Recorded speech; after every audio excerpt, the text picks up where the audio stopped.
नमस्कार, मी दिलीप आणि घेऊन टाक मध्ये आपलं स्वागत आहे. आणि आज सगळ्यात पहिला प्रश्न म्हणजे मला सुरुवातीलाच एक प्रश्न तुम्हाला सगळ्यांना आपल्या दर्शकांना विचारायचा आहे की विचार करा की ज्या देशामध्ये बॉम्ब पडत असेल त्या देशातली माणसं कशी राहत असतील. आता तुम्ही विचार कराल की दिलीप काय घेऊन आलाय नवीन आणि काय बडबडतोय. एकीकडे राज्यातलं राजकारण चाललंय आणि काय म्हणतात त्याला जातीपातीचं राजकारण सगळीकडे चाललंय, विधानसभेच्या निवडणुका आहेत आणि अशात बॉम्ब कुठून आला अचानक. तर जे मी पहिलं वाक्य बोललो तेच वाक्य मी परत तुम्हाला विचारतोय की विचार करा की एखाद्या देशात त्या नागरिकांवरती बॉम्ब पडत असेल तर ते नागरिक त्यांना काय वाटत असेल, त्यांची अवस्था काय होत असेल. मी फार काळ माझं इंट्रोडक्शन लांबवत नाहीये. माझ्या सोबत आज मी थेट तुम्हाला घेऊन टाकच्या दर्शकांना इस्रायलला घेऊन चाललोय. आणि इस्रायल मधनं माझ्या बरोबर मोझेस आहेत. मोझेस हे मूळचे ठाण्यातले आहेत. मोझेस, घेऊन टाक मध्ये स्वागत आपलं. सो नमस्कार. मोझेस हे मूळचे ठाण्यातले आहेत आणि आता ते इस्रायलला स्थायिक आहेत. थेट त्यांच्याकडेच मला जायचंय. मी जास्त मोझेस इकडे माझ्या बाबतीत किंवा काय होतंय वगैरे हे सांगण्याचा प्रयत्न करणार नाहीये. माझा मुळात प्रश्न पहिलाच प्रश्न, कारण मला राजकारणाशी देणं घेणं नाहीये. तिकडचं इतर आणखीन ज्या संस्था आहेत, दहशतवादी संस्था, त्यांच्याशी देणं घेणं नाहीये. एक कॉमन मॅन म्हणून तुम्ही तिथे राहताय, आज गेली अनेक वर्ष तिथे राहताय. पहिला जेव्हा बॉम्ब तुम्ही पाहिला तुमच्या दिशेने किंवा तुमच्या नागरिकांच्या दिशेने एका सामान्य वस्तीवरती आला आणि पडला, काय विचार होता? नमस्कार सर्व सर्व भारतीयांना, ठाणेकरांना खास करून माझा नमस्कार. शालोम इस्रायलमधनं, मी तेल अवीव चालेल. शहरातनं बोलतोय. अ, सुरुवात अशी करायची म्हणजे एक विचार करा, एक सीन जसा तयार करा की एक सगळे नियमित चाललंय, म्हणजे कोण मार्केटमध्ये आहे, कामावर आहे, घरी आहे, व्हॉट एव्हर तुमचं जे दिवसाची प्रक्रिया सगळ्यांची चालली आहे. आणि एकदम अचानक एक सायरन वाजतो, मोठा असा भयानक असा, म्हणजे सायरन वाजतो आणि तुम्हाला फक्त 15 ते 30 सेकंड आहेत पळायला, तुम्हाला आश्रय घेण्याकरता. हा एक सीन लक्षात घ्या फक्त, आणि मी तुम्हाला सांगतो पुढे काय ते.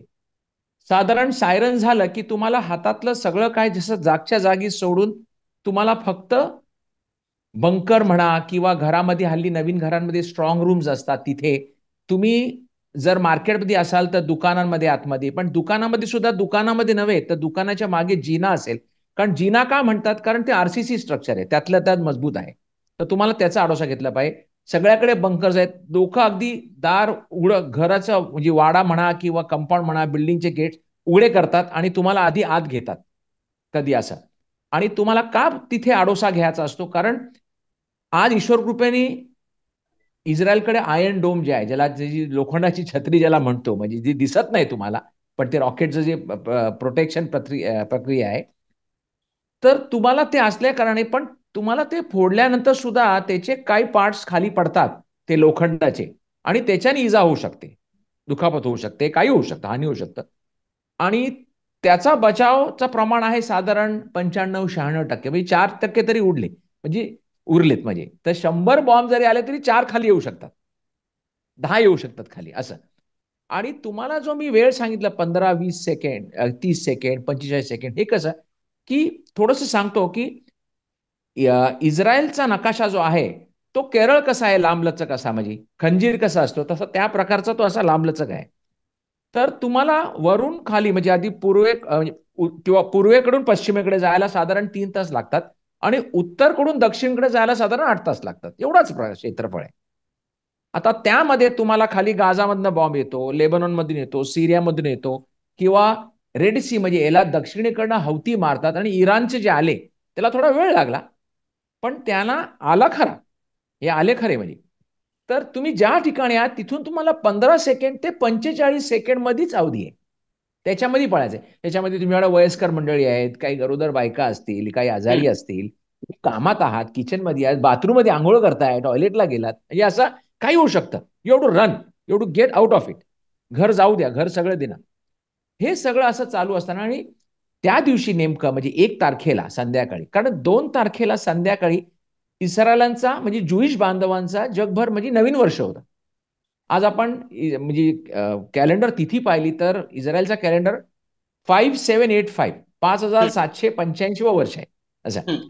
तर तो 1 तारखेला संध्याकाळी जशी माणसं बाहेर बाजारात होती, नेहमीप्रमाणे काही खरेदी करतायत, लोकांना भेटतायत, काय सुट्टीचा म्हणजे जसा, त्याच्यामध्ये मी सुद्धा नाक्यावर होतो, जसा काही आणायला गेलो होतो, खरेदी करायला गेलो होतो, माझी मिसेस कामावर होती, मुली बाहेर होत्या, आणि हा बाजा वाजल्यावरती जी पळापळ झाली, ठीक आहे, मी प्रथम झालं आणि आत गेलो. बाहेर आलो पुन्हा. असे 6 वेळा झाला. हो. आणि 6 वेळा झालं, हो 6 वेळा झालं साधारण 6 मिनिटामध्ये. म्हणजे एव्हरी मिनिट बाहेर आलो वाजलं बाहेर. आणि कसं होतं की अलार्म झाल्यानंतर तुम्हाला मग ते ढामढूम जसा आवाज येतात, जसे बॉम्ब फुटतात तुमचे. आणि ह्या वेळेला ते बॅलिस्टिक मिसाईल्स होते, जसे मागे वेळेला 1 महिन्यापूर्वी जसे आले होते इराणवर तसेच होते. हे असे नॉर्मल रॉकेट्स नव्हते दारुगोळा भरून पाठवलेले. हे प्रॉपर म्हणजे आर्म्ड हे होते. त्यामुळे ह्या वेळा म्हणजे थोडी छातीत धडकी अशी भरली की ते फार जवळ वाजले, म्हणजे फार जवळ आले होते. आणि तुम्हाला साधारण म्हणजे कल्पना केली तर आपल्या जून आणि सप्टेंबरमध्ये जो पावसाच्या आधी जो गडगडाट होते किंवा हम्म. हत्तीचा पाऊस आपण म्हणतो शेवटा, तशी गर्जना झाली. तर ती अशी भयान वाटली, अशी म्हणजे फार जवळ अशी वाढली की त्याच्यामध्ये काही त्यांना ट्रॉमा असतो, नर्वस असतात, ते रडतात. तिथे जनावरांत असो, इथे कुत्र्यांना घेऊन नेण्याचा फार लोकांना आणते. कुत्रे फार नशिबाने तिथे ते घाबरतात. प्राणी पक्षी मांजरी आहेत, व्हॉट एव्हर मी माणसं आहेत. तर हे सगळं होत असताना लोक एकमेकांना सांभाळून घेतात, फार सांभाळून घेतात. तुम्हाला पाणी आणून देतं, तुम्हाला कोण शरबत वाटतंय, कोण कोला देतंय, कोणा भूक लागली असेल तर हे सगळं करतं. आणि त्याच्यानंतर तुम्हाला म्हणजे आधी घर गाठायचं आहे. म्हणजे मी बाहेर होतो तर आधी घरी चला, राहू द्या सगळं. मुली होत्या, मुलींना मी सांगितलं की तुम्ही बस घेऊ नका, तुम्ही मेट्रो घ्या, जरा खाली जा, तिथून या तुम्ही आणि चालत या थोडंसं. मिसिस कामावर होती, तिथे ऑफकोर्स सगळं संरक्षण आहे. पण ही मानसिक आहे ना, ज्याला म्हणतो ना की दबाव एक तऱ्हेचा, म्हणजे की हे काय चाललंय, हे कधी संपणार आता हे वर्ष. 7 तारखेला ऑक्टोबरला हे 1 वर्ष होणार आहे या गोष्टीला. म्हणजे रोजची प्रक्रिया. बरं, आमच्याकडे थोडंसं थांबलंय मध्ये, कारण मध्ये थांबलं होतं कारण गाझामधनं जवळून येत होतं आम्हाला. हम्म. आता नॉर्थ मध्ये म्हणजे उत्तरेकडे जे चाललंय त्याच्यामुळे तिकडची साधारण 1 लाखच्या आसपास जे रहिवासी आहेत ते सगळे खाली त्यांना आणले, म्हणजे दक्षिण म्हणजे आमच्या तेलअवीव मध्ये म्हणा किंवा त्यांचे नातेवाईक आहेत. आणि हा सरकारवरती एक तणावच आहे ना की त्यांना तुम्हाला अन्न द्यायचं आहे, त्यांना मुलांना शिक्षण, म्हणजे शाळा त्यांची आज वर्षभर बुडालेली आहे. ह्या सगळ्या गोष्टी गोष्टी महागल्या आहेत कारण तिथे नॉर्थमध्ये म्हणजे उत्तरेकडे तुम्हाला म्हणजे आपलं फळभाज्या, शेती, अन्नधान्य सगळं तिथे जास्त आहे. तिथे डेअरीज आहेत, कुक्कुटपालन आहे, अंडी वगैरे येतात. हे सगळं बंद झालेलं आहे, सगळं हम्म. जळून गेले म्हणजे पुष्कळ. हम्म. तर हम्म. त्याच्यामुळे महागाई झाली, कारण तिथून लांबून तुम्हाला इम्पोर्ट करावं लागतं तुम्हाला. तर ह्या सगळ्या गोष्टी आहेत. आता इस्रायलमध्ये काही सैन्य म्हणजे शिक्षण असल्या कारणाने, म्हणजे कंपल्सरी असल्या कारणाने तुम्हाला, आता माझी धाकटी मुलगी पण इस्रायल एअरफोर्स मधून सोल्जर आहे. पण तुम्ही किती झालात तरी हे कोणाला नको. मी तुम्हाला एक गंमत म्हणून दाखवतो, गंमत म्हणजे असं एक कुतूहल म्हणून दाखवतो की आमच्याकडे ऍप आहे, सोफार म्हणून एक ऍप आहे. ते ऍप कसं कसं दिसतं आणि आम्हाला कसं इंटिमेशन येतं तुम्हाला दाखवतो, एक गंमत येस बघा. प्लीज. हा दाखवतोय बघा, मी जवळ आणतो कॅमेराच्या. हम्म. हम्म. हे असं असं येतं, हे बघा, हम्म. असं आहे. हम्म. हा ऍप हम्म. हा ऍप इथे हा लाल कलरचा जो आहे तो ऍप आहे. हम्म. ओके. हम्म. हम्म. आणि तो मी दाबला असा की त्याच्यावर सायरन येतं. आणि मग त्याच्यामध्ये असा एक साधारण मी एक अंदाज घेतला की इथे आलं तर मग हे बघा असे दिसतात लाल. हम्म. हे असे इथे आले रॉकेट. आता ते हे खाली साधारणपणे किती किती अगोदर कळतं आपल्याला? 15-20 second, 30 second, that's it. 15 second, 30 second, पण ते हवेत आले, त्यांच्या इस्रायलच्या रडारच्या रेंजमध्ये आले की तुमचा बाजा. आणि ते एआयने एवढं कॅल्क्युलेट केलं की ते तिथे, नाहीतर तुम्ही कुठे सैरावर तुम्हाला कळणारच नाही. हम्म. आता कित्येक वेळा असं होतं की मी ज्या गल्लीत राहतोय माझ्या हम्म. इकडचं सायरन वाजतच नाही, पण एक 5 मिनिटावरती तो एरिया, अरे माझी मुलगी तिथे, डॅडी तिथे वाजलं, तुमच्याकडे नाही, मला माझ्याकडे नाही वाजले. एवढं हो. अॅक्युरेट आहे त्यांचं. हम्म. हम्म. हम्म. आणि त्याच्यात पण ते जेव्हा येतात तर ते जर उघड्या जागेवर किंवा पाण्यामध्ये समुद्रात पडणार असेल तर त्याला आपला रॉकेट जात नाही. मी ते वाया घालवत नाही एवढं त्याचं, कारण ते महागडी प्रक्रिया आहे ती. तर बरोबर. त्यासाठी असा असा सिच्युएशन आहे इथे ही सध्याची, म्हणजे अशी. बरीच म्हातारी माणसं असतील, मगाशी तुम्ही म्हटलं त्याप्रमाणे बऱ्याच गर्भवती स्त्रिया असतील किंवा बरेच बरोबर. पेशंट्स असतील. ज्या वेळेला हा सायरन वाजतो, अलार्म वाजतो, तुम्ही सांगितलं की बरोबर. कशा प्रकारे सगळं तिकडे वातावरण एकदम अनिश्चितेचं होऊन जातं एका मिनिटामध्ये. मग ही जी लोक आहेत, जे पेशंट्स आहेत, ज्या प्रेग्नंट बायका आहेत, घरातले काही म्हातारे माणसं आहेत, त्यांचं काय? म्हणजे समजा ते एखाद्या ठिकाणी, समजा एखाद्या बाजारात गेलेत ते काही घ्यायला आणि बरोबर. अचानक हा सायरन वाजलाय, सो त्यांचं काय होतं मग अशा वेळेला? सांगतो. कसं झालंय की आधी आधी बॉम्ब यायचे तर तुम्ही म्हणजे पूर्वी बंकर असे जनरल बंकर होते, म्हणजे एरियामध्ये, म्हणजे माझ्या आपल्या चौकात असेल तर एक बंकर असेल मोठा असा. पण साधारण एक 20 वर्षापूर्वी किंवा 2000 सालीपासून इस्रायल गव्हर्नमेंटनी असा कायदा आणला की आता जी घरं तयार होतील ना त्याच्यात एक स्ट्रॉंग रूम बांधायचीच.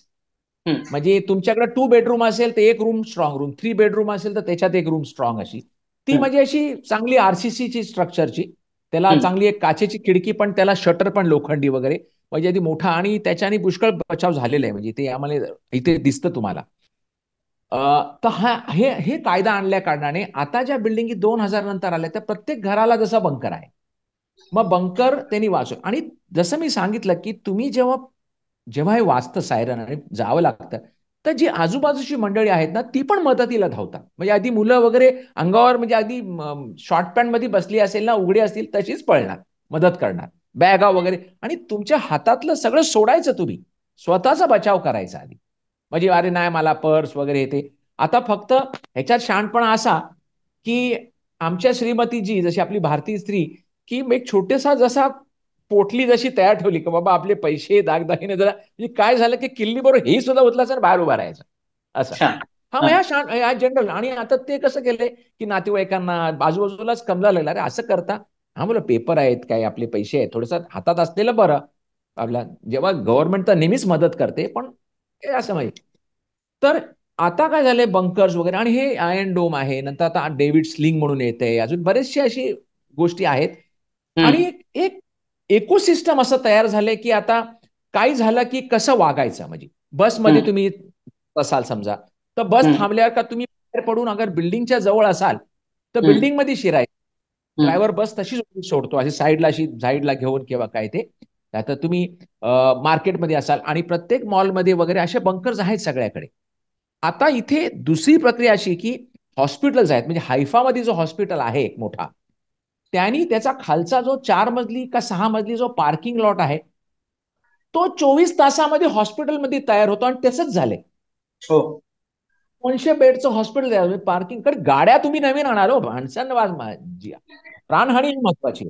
त्यामुळे तसं. आणि आता नवीन नवीन हॉस्पिटल बांधतायत, तर समजा ते 4 मजली आहे तर खाली पण 4 मजली बंकर आहे, म्हणजे हॉस्पिटलच तसं आहे.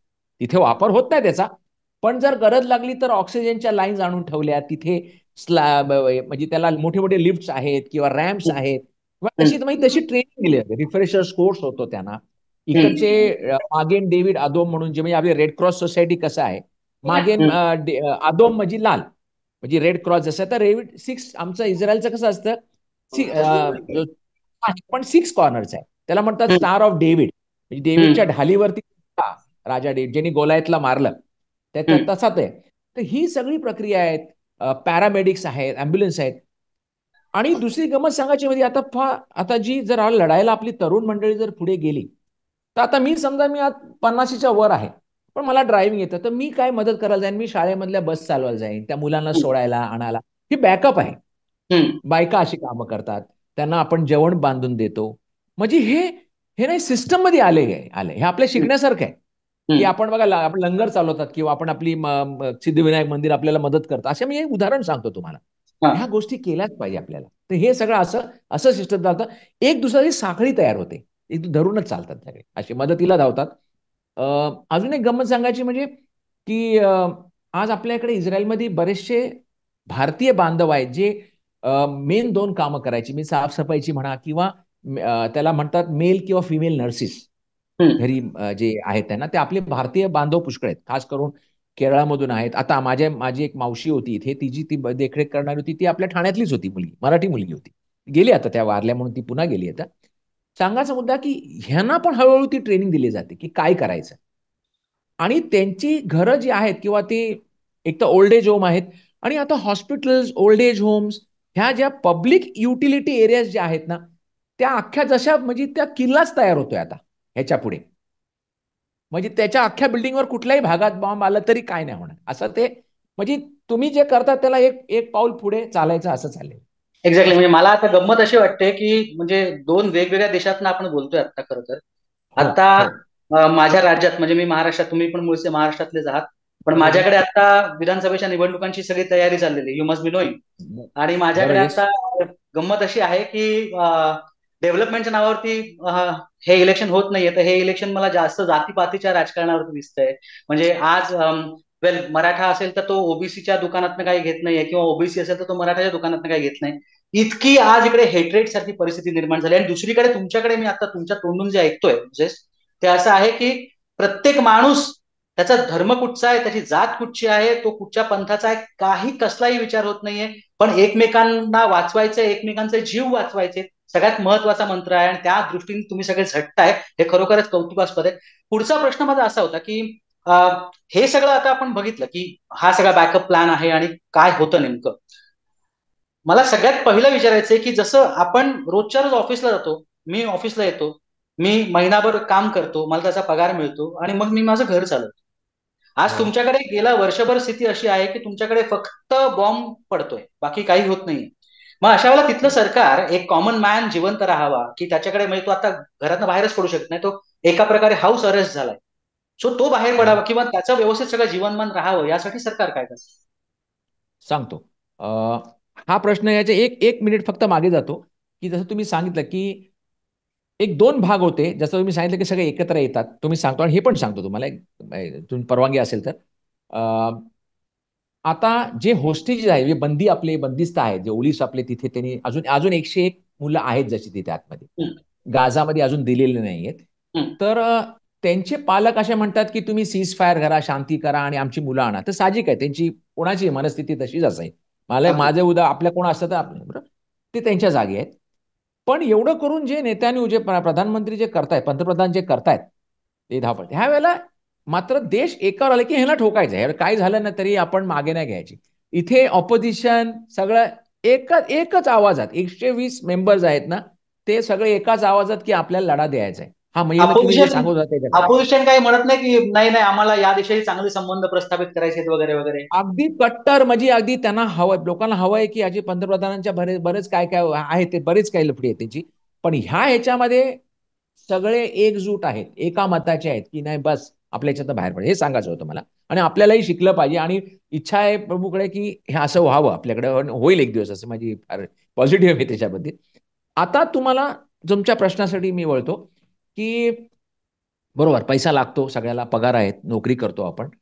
पण इथे कसं Israel is a welfare state, is a welfare state. म्हणजे तुमच्याकडे तुम्हाला आपण म्हणतो की अरे हे टॅक्सीस फार लावतात, आपल्याला टॅक्सीस मोठे कपात फार होते इथे पगारात वगैरे. पण ते तुम्हाला तुम्हाला सोशलमध्ये दिसतं, तुम्हाला बागबगीचे, रस्ते, सोसायटी म्हणजे काही सर्व्हिसेस ह्या दिसून येतात तुम्हाला. बरं तुम्ही रिटायर झाल्यावर तुम्हाला पेन्शन बसते, तुमची पेन्शन कामाची वेगळी, गव्हर्नमेंटची वेगळी बसते, तुम्हाला हो. मिळते. त्यानंतर जे बऱ्याच देशातनं माणसं येतात ते स्थलांतर करतात, त्यांना 6 महिने वर्षभर बघितलं जातं, त्यांना पैसे देतात, त्यांना राहण्याकरता जागा, भाषा शिकण्याकरता अशी सगळी व्यवस्था आहे. आणि आता मी नोकरी करतो, तो आता सगळंच बंद झालं. जसं मी एअरपोर्टला काम करतो, विमानच यायची बंद, एअरपोर्ट बंद झालं, काम नाही सध्या, हळूहळू सुरू झालं. मग करायचं काय? तर गव्हर्नमेंटकडे अशी प्रक्रिया आहे, अशी व्यवस्था केली की 6 महिने तुम्हाला बसून घरी पगार देतात. पगार म्हणजे असा की तुम्ही ₹100 जर कमवता तर 100 नाही देणार, 70 देणार तुम्हाला. ठीक तुमचं आहे, घर चालेल. बरी आहे. घर चालेल, त्याच्यात मला त्याच्यातनं काय टॅक्स नाही कट होत, काय नाही. तुम्हाला बाबा 2 वेळचं खाणं, अन्न तुमच्या येते. लाईट, पाणी, टॅक्स, आपला म्युन्सिपल टॅक्स, आपलं टेलिफोन, मेडिकल हे सगळं भरतो आपण. हे सगळं त्याच्यातनं 6 महिन्यापर्यंत होतं. त्यामध्ये तुम्ही ऑल्टरनेट तुम्ही काम, इथे कामं आहेत बरं, भरपूर काम आहेत. आणि हे रेव्हेन्यूनी फार स्ट्रॉंग कंट्री आहे, मजबूत आहे. हम्म, कारण ह्यांचं हम्म. एक्सपोर्ट, टेक्निकल एक्सपोर्ट फार आहे, टेक्नॉलॉजी वगैरे. आता उदाहरण सांगायचं की जे बॉम्ब दोनदा पाठवले, इथे हानी कमी झाली, पण आमचा माल विकले गेला, कारण आम्ही त्याची बचाव प्रक्रिया चांगली केल्यामुळे अरे हे चांगले, ही चांगल्याच वस्तू आहेत. असं आहे, पैसा येतो. काही जे मित्र देश आहेत ते मदत करतात आपल्याला. कोरोनामध्ये पण इंडियानी पण बरीच मदत केली. आणि ते सगळं सगळं दिसून आहे, ते सगळं मैत्री आहे दोन्ही देशांमध्ये वगैरे. तर इथे यंत्रणा अशी चालते की सोशल वर्क जो डिपार्टमेंट आहे ना, तो फुल टाइम काम करतो. वयस्कर मंडळी त्यांना जाऊन बघा, त्यांना मेडिकलला घेऊन जा, त्यांची चेकअप करा. आम्ही पण घरी होतो, आम्हाला येऊन विचारला. माझी मुलगी जेव्हा डिफेन्समध्ये होती, ती ज्या वेळेला हे घडलं त्यावेळेला ती गेली, ती 50 दिवसांनी परत आली. हो. जेव्हा घड, कारण ती बेसला, येस. पण तिच्या ऑफिसमधनं आम्हाला फोन यायचा का तुम्ही काळजी करू नका, ती आहे व्यवस्थित. म्हणजे असे दोनदा तीनदा आम्हाला त्यांच्या बॉसचा म्हणजे कमांडरचा फोन आला एकदा, नंतर त्यांच्या हातात. म्हणजे असं हे म्हणजे हे सिस्टमच तसं आहे घेतले की आपल्या माणसा, कारण मुळात टेन्शन आहे. तर कोणतरी तुमचा मोठा जसा तुमची काळजी घेतोय, तर तुम्हाला पैशाची मदत करतात.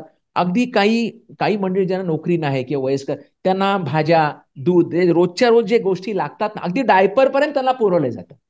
त्यांना त्याची ते नाही. आणि त्यांना जे सांभाळ करतात ती मंडळी व्यवस्थित त्यांची पण काळजी घेतली जाते. म्हणजे इथे जे काम करायला येतात त्यांना असं वाटणार कुठे आलो मी, असं नाही. त्यांना पण बरोबर, म्हणजे असं नाही की मी खातो तू खा, नाही बाबा मी. कारण आपल्या भारतामध्ये लोकांना जरा चविष्ट खाण्याची सवय आणि इथे तसं कॉन्टिनेंटल फूड आहे.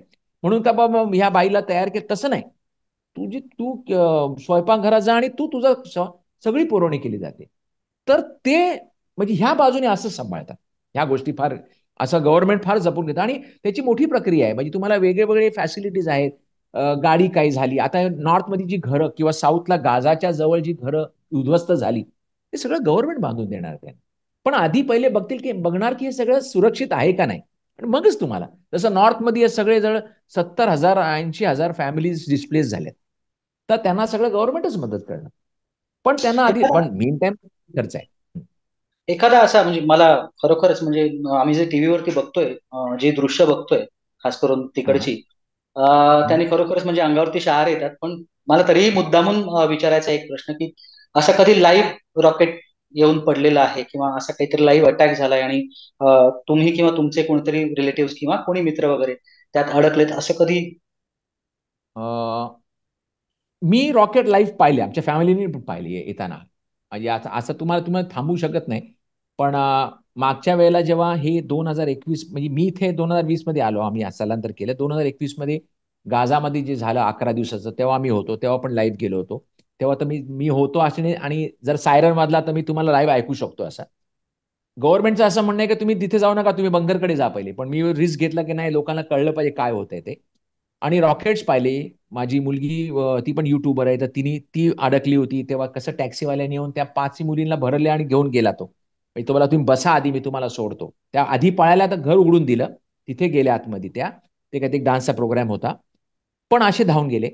आणि जे 7 ऑक्टोबरला जे घडलं, त्याच्यामध्ये आमचे एक नातेवाईक मारले गेले. म्हणजे माझ्या, म्हणजे वडिलांच्या जशी मावस बहिणीची नात, असं म्हणजे जवळचं नातं आहे, म्हणजे माझा कझिन ब्रदर जसा, त्याची मुलगी, जावय आणि 2 मुले कारमध्ये सुट्टी होती. आणि तो 7 ऑक्टोबर, म्हणजे इंग्लिशची 7 ऑक्टोबर, पण हिब्रूचा तारखेने, आमच्या हिब्रू तारखेने चांगला सण होता, म्हणजे हम्म.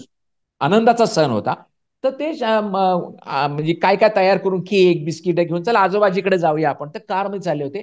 आणि मधी हे आतंकवाद, टेररिस्ट लोकांनी त्यांना आतंकीने थांबून तिला आणि तिच्या नवऱ्याला मारलं. नशीब का तिथे काहीतरी झालं म्हणून मागे ती 2 मुलं जी होती बकेटची, मध्ये ती वाचली. असं घडलं. म्हणजे हे आमच्या जवळचं. आजच्या घटनेमध्ये जे बंदिस्त आहे त्याच्यामध्ये आपला एक बेन इस्रायल मुलगा सुद्धा आहे. त्याचा ऑफकोर्स जन्म इथे झालाय, पण बेन इस्रायल आहे, म्हणजे आपल्यापैकी भारतीय इस्रायल पैकी तो, ज्यू पैकी तो त्याच्यामध्ये अजूनही आहे, बंदिस्त आहे. तर ह्या असा सिच्युएशन आहे. म्हणजे हे म्हणजे जर आता कसं आहे की बिल्डिंग मध्ये राहतो, त्यामुळे तुम्हाला ते रॉकेट समजत नाही, कारण सायरन वाजल्यावर तुम्ही आत पळता. पण समजा जी घरं अशी त्यांच्या बाल्कनीज वगैरे मोठ्या आहेत, की समोर गार्डन आहे, ते जर तिथे उभे राहिले, तर त्यांना निश्चित. आणि बरं कुठल्या दिशेने येते, तुमच्या घरातल्या कुठल्या बाजूने येते, तुमची बाल्कनी ज्या दिशेला असेल तिथे. आणि खाली कोण, आणि स्ट्रिक्ट ऑर्डर आहे की तुम्ही हे बघत बसू नका तुम्ही आधी. कारण तुम्हाला ते 4 दिसले, 4 आले खरे, पण एक पुढे असेल तो त्याच्यात नसेल, तो आधी आला बरोबर. असेल. So dangerous. हा, येस. आपण पण बघितलं. हा. पण मग कसं म्हणजे एकंदरीत आयुष्य कसं बघितलं, म्हणजे जेव्हा तुम्ही पोहोचलात तिकडे, जेव्हा तुम्ही तिकडे राहायला गेलात, तेव्हा सगळं व्यवस्थित छान होतं? आधी पोहोचलो त्यावेळेला त्या आठवड्यामध्ये कोरोना सुरू झाला. कोविड सुरू झाला. ती धमाल झाली, ती वेगळी. त्याच्यात आम्ही सगळ्यांना पहिले इंजेक्शन टोचले. इस्रायलमध्ये सगळे पहिले ते आले, ते फायझरचे इंजेक्शन आले. एक दिला, दुसरा दिला, तिसरा पण दिला. आणि जे फ्रंट लाईन वर्कर त्यांना 4 दिले. म्हणून त्याच्यानंतर जेव्हा इंडियाला आलो, तर मला बोललं, साहब तुमको 3 कैसा मिला? मेला खाली इंडिया में नाही, उधर भी है 2 पे 1 फ्री. ता तर असं तो वर्षभर, ते वर्ष 2 वर्ष तशात गेली. मग 2021 मध्ये ही धुमाकूळ झाली. मग ते साधारण मे मे आणि जूनचा महिना होता, त्याच्यात झाले. त्याच्यानंतर पुन्हा. आणि मध्ये मध्ये बाजा वाजला, कधी त्यांना असा ऊत आला की मग ते करतात. मग आमची विमानं जाऊन त्यांना जरा गार करतात, जरा थोपवतात जरा. पण हे चालत एवढ्या वर्ष चालत होतं. लढाई झाला म्हणजे 48 मध्ये स्वातंत्र्य मिळालं, म्हणजे इस्रायलला स्वातंत्र्य मिळालं भारताच्या 10 महिन्यानंतर 14 मे 1948 त्यापासून ही प्रक्रिया मारामारीची जशी त्यांना भारताला जो त्रास झालाय ना आणि होतोय तोच इथे पण होतोय. नाही, इकडे म्हणजे आता सध्या शिकण्यासारखं काय, आहे. हो म्हणजे सध्या काय हा होतंय, मी थोडंसं हा शेवटाकडे येते. पण सध्या काय हा होतंय, सध्या इकडे विधानसभेची विमानं वेगळीच उडत आहेत. म्हणजे इकडे इकडे खूप वेगळे नाही, वेगळे वाईट वाटतं विमान ते आहेत. ऐकून. पण कोणी बरोबर म्हणजे बरोबर. प्रोग्रेस बद्दल, विकासाबद्दल कोणी बोलत नाही. प्रत्येक वेळेला राजकारण काढायचं आणि ते जातीवरती घेऊन जायचं. बरोबर. तुम्हाला महाराष्ट्रात राजकारण सध्या माहिती असेल, विधानसभा निवडणुका आहेत तिकडे महाराष्ट्रामध्ये, माहिती असेल. काय वाटतं बरोबर. एकंदरीत? आउट ऑफ द बॉक्स मी विचारतोय, काय वाटतं एकंदरीत? अं, मला मला विश्वास आहे की आत्ताची जी रुलिंग पार्टी आहे ना तीच केपेबल आहे तशी तशी. ती मला दिसते जी म्हणजे जी प्रक्रिया बघतोय. मी काय बायस नाही बोलत कारण मी पण तिथे जन्मलंय, मी पण वोटिंग केलेलं आहे वगैरे. पण ही होता कामा नये. म्हणजे आता कुठेतरी कोणाला तरी अक्कल घडवली पाहिजे की हे असं करू नका. कारण बाहेर जो बसलाय आपले शत्रू जे बाहेरची म्हणजे जे इथे आहे ना तसंच तिथे आहे. आतला शत्रू जास्त पण मग धोकादायक आहे. आतला शत्रू म्हटला तर मग आतला शत्रू जातपात आहे, मग त्याच्यावरती तर कोणीच काय बोलताना दिसत नाहीये. म्हणजे आता नवीन पिढी ते आहे कमीत. ते ते बोलायलाच पाहिजे, त्याच्यावर बोलायलाच पाहिजे. ते लेफ्टिस्ट म्हणा किंवा हे रिलिजियस म्हणा हे सगळं त्याच्यावर त्याला ते नाही समजले ना तर तुम्हाला बाहेरच्या शत्रूची गरजच नाही. हम्म, इथे पण काही प्रमाणात होतं. इथे इथे तेवढा नाहीये. इथे नाहीये. पण मधी जरा आपले म्हणजे विचारवंत जे लोक आहेत ज्यांना प्रत्येकाचा माझा विचार 10 बोटात 10 विचार असे म्हणजे की असं. पण भारताने समजलं पाहिजे ते फार म्हणजे नवीन पिढीने तरी समजलं पाहिजे. एक तर मी अभिमानाने सांगतो का मी भारतीय आहे. आणि आम्ही मराठी म्हणजे भारतीय जेवण आपली संस्कृती सगळे सण आणि मी तर म्हणजे अभिमानाने सांगतो की सनातन धर्म खरोखर राईट दिशा आहे. मी म्हणजे लोकांना जय हिंद आणि वंदे मातरम बोलायला का लाज वाटतं. आम्ही इथे इस्रायलमध्ये बोलतो. त्यांचा अभिमान आहे आणि इस्रायलला आनंद वाटतो. म्हणजे वास्तविक इस्रायलमध्ये काही लोकांना माहित नव्हतं की इंडियन ज्यूज आहेत. आता हम्म, इथे 1 लाख भारतीय आहेत म्हणजे ज्यूज ऑफ हम्म, इंडियन ओरिजिन. हम्म, हा म्हणजे ओळखीचे. हम्म, पण त्याला कौतुक वाटतं, कुतूहल वाटतं आणि त्यांना भारताबद्दल आदर वाटतो. आणि ते भारताबद्दल का आदर वाटतो कारण सध्याची लिडरशिप जी आहे हम्म, ज्यांनी आपल्याला रेकग्निशन दिलंय हम्म, त्याच्यामुळे हम्म. बरंचसं आलंय. पण नाही आपल्याला कळलं पाहिजे नाहीतर काय खरं नाही बाबा.